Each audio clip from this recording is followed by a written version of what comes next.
الدین ایوبی کی فوجی تاریخ۔ صلاح الدین ایوبی، جسے صلادین کے نام سے بھی پکارا جاتا ہے، 12ویں صدی کے ایک عظیم سیاسی رہنما اور اعلیٰ فوجی کمانڈر تھے۔ صلاح الدین ایوبی 1137 میں عراق میں پیدا ہوئے۔ صلاح الدین اپنے خاندان کی شناخت اور شہرت کی وجہ بنے۔ صلاح الدین ایوبی نے اپنے دور اقتدار میں مصر، شام، یمن اور شمالی افریقہ کے کچھ حصوں میں حکومت کی۔ وہ اپنی تمام جنگی مہمات میں صلیبیوں کے ساتھ جنگوں اور یروشلم پر دوبارہ قبضہ کرنے میں مشہور ہیں۔ اپنی اس ویڈیو میں ہم صلاح الدین ایوبی کی فوج اور ان کی جنگی حکمت عملیوں پر تفصیل سے بات کریں گے، لہٰذا میری آپ سے گزارش ہے کہ اس معلوماتی اور تاریخی ویڈیو کو آخر تک ضرور دیکھیں تاکہ آج کے نوجوانوں کو اپنی شاندار اسلامی تاریخ کے بارے میں معلوم ہو سکے۔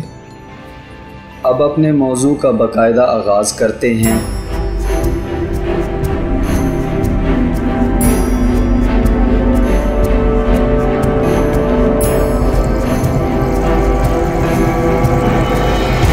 صلاح الدین ایوبی نے اپنے فوجی کیریئر کا آغاز اپنے چچا شیر کوہ کی خدمت میں کیا، جو شام کے زنگید حکمران نور الدین زنگی کی فوج کے کمانڈر تھے۔ انہوں نے ابتدا ہی سے انتہائی بہادری، ذہانت اور غیر معمولی فوجی مہارت کا مظاہرہ کیا، جس سے اپنے ساتھیوں سے خوب تعریف حاصل کی اور اپنے اندر بہت اعتماد حاصل کیا۔ 1169 میں اپنے چچا کی وفات کے بعد صلاح الدین کو مصر کا وزیر بنا دیا گیا۔ اس وقت مصر فاطمی شیعہ خلافت کے زیر اثر تھا۔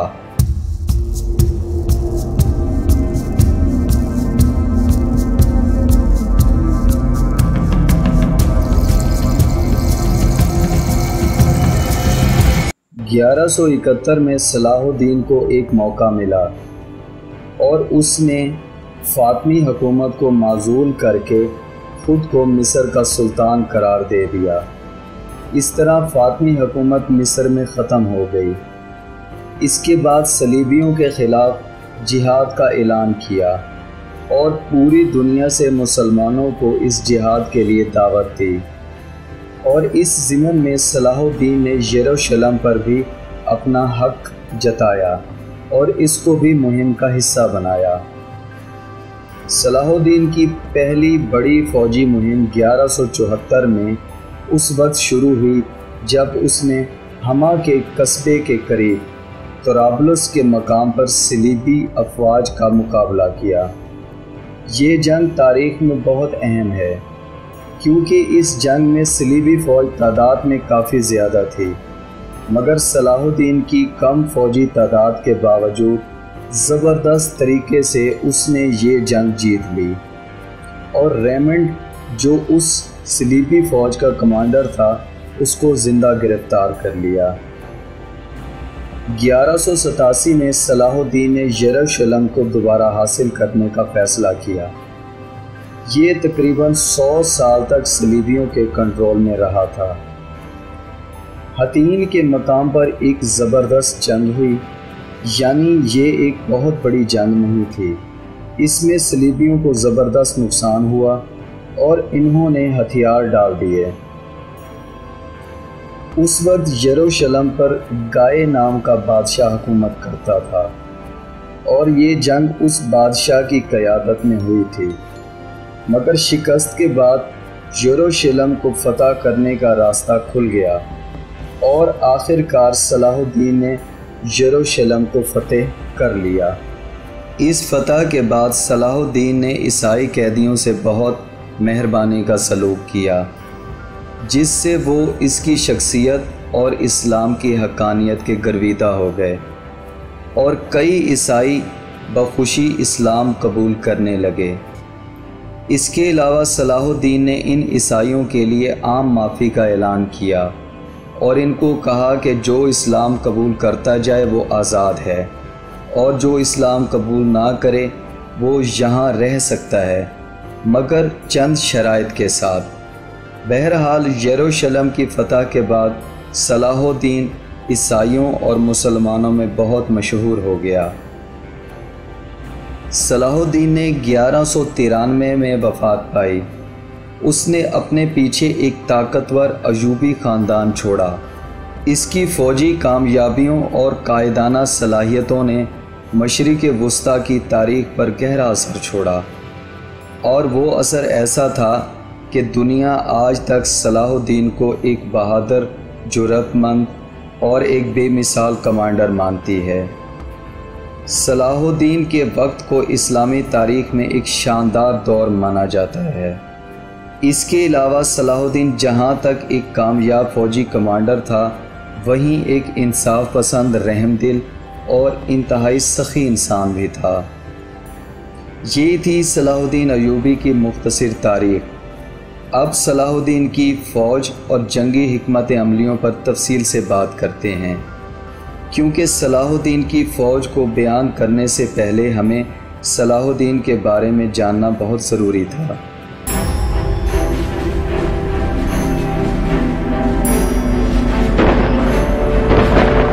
صلاح الدین کی فوج کی ساخت۔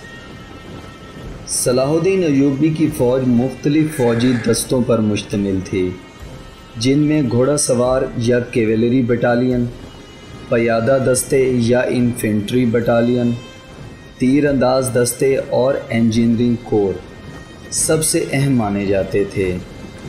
اس کے علاوہ اس نے مختلف نسلی گروہوں کو اپنی فوج میں بھرتی کیا تھا، جیسے مسلمان فوجی اور نو مسلم عیسائی فوجی اور کرد فوجی۔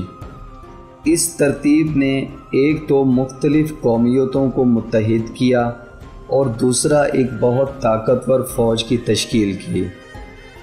اب ہم ہر یونٹ کو تفصیل سے بیان کرتے ہیں۔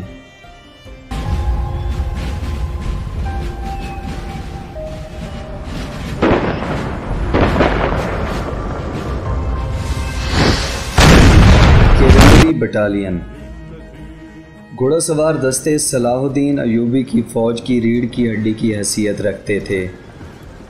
وہ نیزے، تلواروں اور تیر کمانوں سے لیس انتہائی ماہر گھوڑا سوار ہوتے تھے۔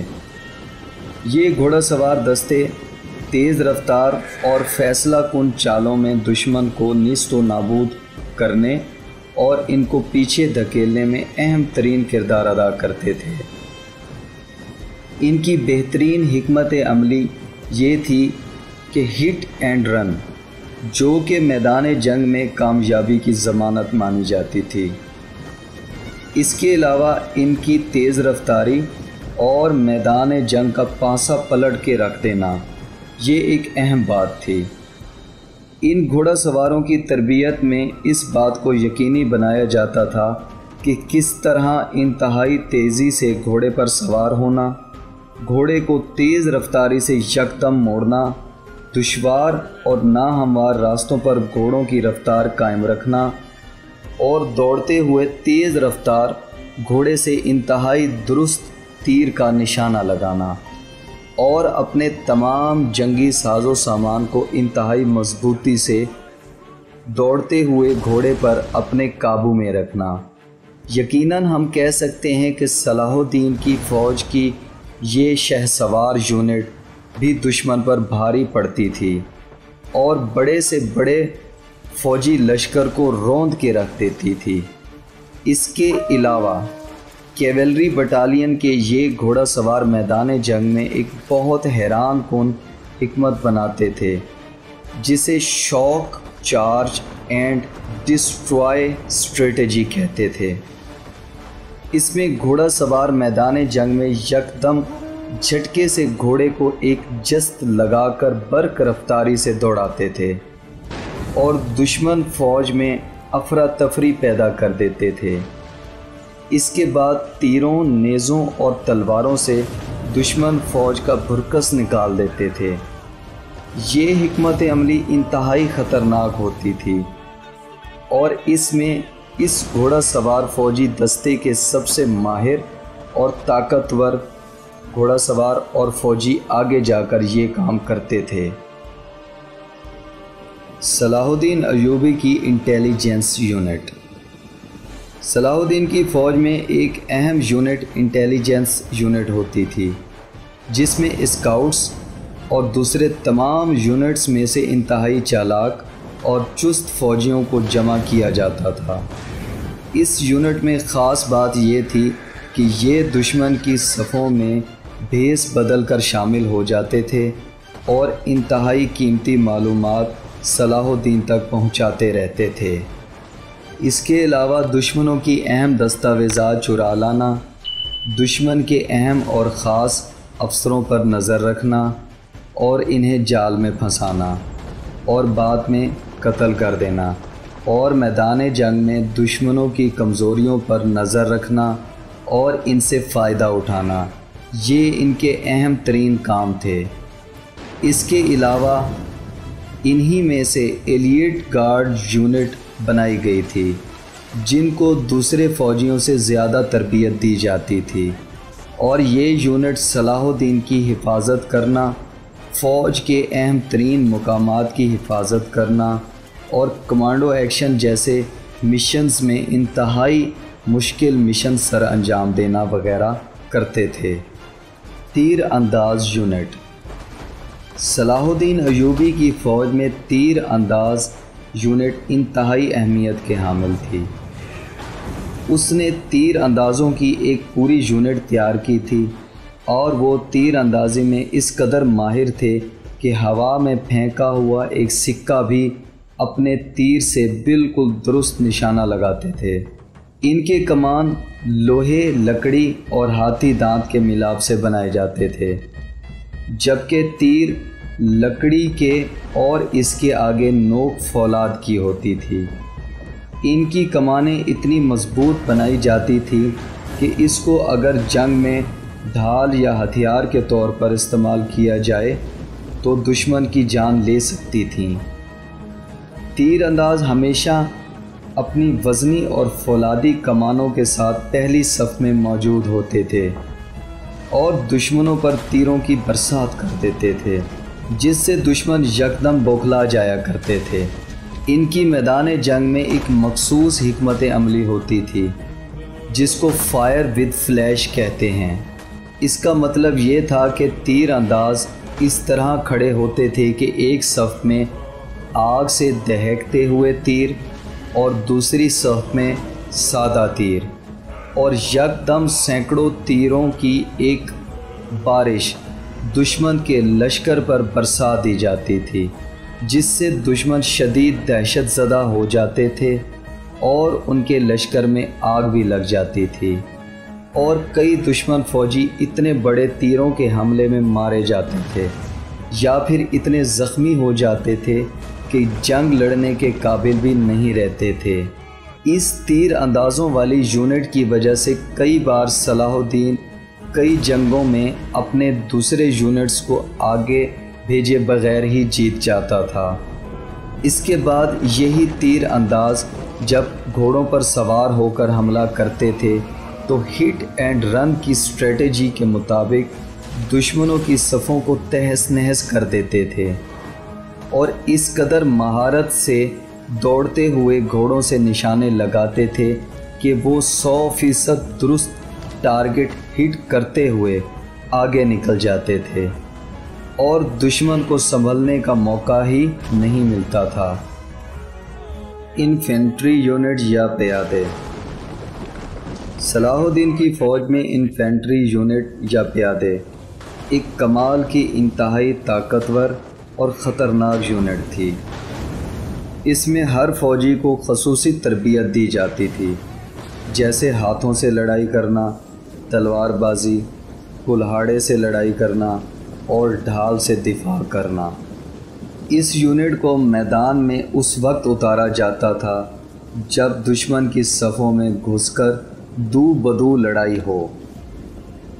اس یونٹ کی کچھ خاص ذمہ داریاں ہوتی تھیں، جیسے دشمن کے یکبار حملے سے اپنی صفوں کو محفوظ رکھنا۔ اس میں یہ پیادے اپنی ڈھالوں سے ایک فولاد کی دیوار بنا دیتے تھے اور دشمن کے دستوں کی ٹکر کو روک لیتے تھے، اور پورے زور کے ساتھ دشمن کے دستوں کو پیچھے دھکیل کر ان پر تلواروں اور کلہاڑوں سے حملہ کر کے ان کا بھرکس نکال دیتے تھے۔ اس کے علاوہ جنگ میں کسی خاص جگہ کا محاصرہ کرنا ان کی ذمہ داری ہوتی تھی، اور اپنی فوجی تنصیبات کی حفاظت بھی ان کے ہی ذمہ ہوتی تھی۔ یعنی ہم کہہ سکتے ہیں کہ یہ یونٹ انتہائی طاقتور اور مضبوط جسم رکھنے والے جوانوں پر مشتمل ہوتی تھی، اور میدان جنگ میں قلب لشکر اسی کو کہا جاتا تھا، اور سلطان کی میدان جنگ میں حفاظت بھی یہی کرتے تھے۔ اس کے علاوہ ان کی ایک خاص جنگی وردی ہوتی تھی جس میں لوہے کی زیرہ بختر، لوہے کے ہیلمٹ اور ٹانگوں پر لوہے کے پیڈز وغیرہ۔ اس کے علاوہ ہر پیادے کے پاس 2 تلواریں، 1 کلہاڑی اور کافی سارے چھوٹے خنجر ہوتے تھے، جن سے وہ دشمن کو دور سے خنجر مار کے اپنا نشانہ بنا لیتے تھے۔ اس کے علاوہ میدان جنگ میں راستے کی رکاوٹوں کو دور کرنا، خندقوں پر عارضی پل بنانا اور بڑی فصیلوں پر سیڑھیاں لگا کر دیواریں پھلانگنا بھی ان کے اہم ترین کام ہوتے تھے۔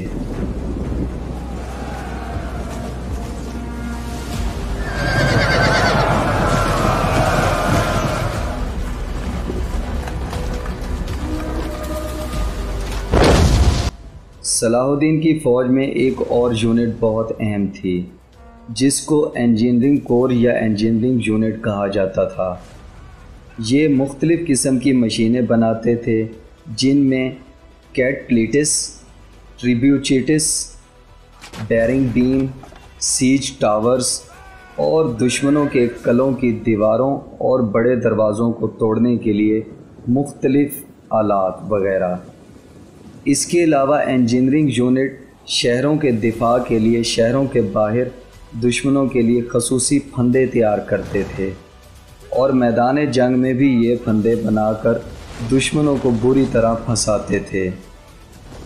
اس کے علاوہ دشمنوں کو چکمہ دینے کے لیے سرنگیں اور خفیہ راستے بناتے تھے، اور کئی مقامات پر یہ ایسے خفیہ راستے بناتے تھے جو سیدھے دشمنوں کے علاقوں میں جا نکلتے تھے، اور ان کے یہ راستے اکثر جاسوسی کے لیے انتہائی کارگر ثابت ہوتے تھے۔ سلطان صلاح الدین ایوبی کی فوج کے بارے میں یہ کہا جاتا تھا کہ اس وقت یہ فوج ناقابل تسخیر فوج تھی، اور اس فوج کی ترتیب اور تربیت میں ساری ذہانت صلاح الدین کی اپنی تھی۔ اسی وجہ سے صلاح الدین کو تاریخ اسلام کا کامیاب جرنیل یا کمانڈر مانا جاتا تھا۔ آخر میں ہم کہہ سکتے ہیں کہ صلاح الدین نے اپنی کمال ذہانت اور بہادری سے اس وقت صلیبی فوجوں کو ناکو چنے چبوا دیے تھے اور ان کی طاقت اور غرور کو خاک میں ملا دیا تھا۔ اگر آپ کو ہماری یہ ویڈیو پسند آئی ہے تو ویڈیو کو لائک اینڈ شیئر ضرور کریں، اور چینل کو لازمی سبسکرائب کریں تاکہ ہماری آنے والی تاریخی اور انفارمیٹو ویڈیوز آپ تک پہنچتی رہیں، اور کومنٹ سیکشن میں اپنی قیمتی رائے سے ہمیں لازمی آگاہ کریں، کیونکہ آپ کی قیمتی رائے ہمارے لیے بہت اہمیت کی حامل ہے۔